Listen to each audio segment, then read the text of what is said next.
Hi YouTubers, Ed here. Replacing some shocks on my Blazer, and I got gas shocks.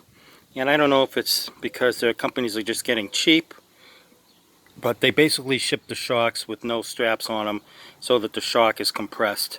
And it's a real pain in the butt trying to put the shocks in if they're not compressed.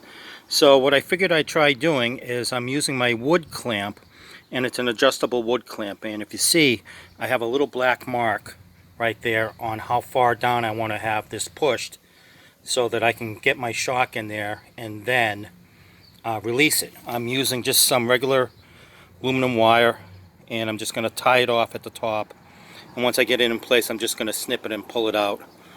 But I figured I'd put this out there and stuff because I'm sure there's other people out there that are frustrated trying to put their shocks in. So hopefully this will help you out. And you know, everybody has usually some kind of wood clamp, and these adjustable ones you just push from the top down and release the mechanism, and then it'll lock it in place. Good luck out there. Bye.